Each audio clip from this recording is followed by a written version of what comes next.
আপনি যার জবানের মধ্যে আমার নবীর প্রশংসা দেখবেন সুন্নি।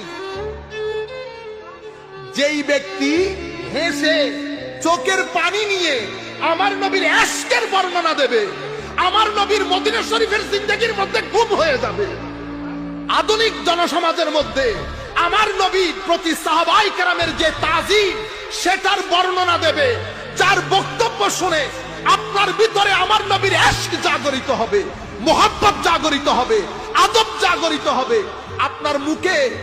আপনার মুখ প্রফুল্ল হবে, উজ্জ্বল হবে। সেই ব্যক্তি সুন্নি, সেই ব্যক্তি। এবার সেটা আমি করলে আমি সুন্নি, আপনি করলে আপনি সুন্নি। আমাকে তো বলতে হচ্ছে না, বুঝতে পেরেছেন? যেই ব্যক্তি এই কাজ করতে পারবে না, না করে উল্টা কখনো আমার নবীর মা বাবা নিয়ে কথা বলবে, কখনো আমার নবীর স্ত্রীদেরকে নিয়ে উম্মাহাতুল মুমিনিন নিয়ে কথা বলবে, কখনো স্টেজের মধ্যে বসে ইশকে রাসূলের কথা শুনে যার চেহারা অন্ধকার হয়ে যাবে, বুঝতে হবে সে খারিজিয়ুন নসল।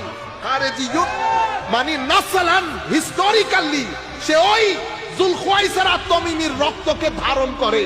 কারণ আমার নবী ওই হাদিসের মধ্যে বলেছে সাহাবায়ে কেরাম এদের আখেরি গুরু দাজ্জালের সাথে গিয়ে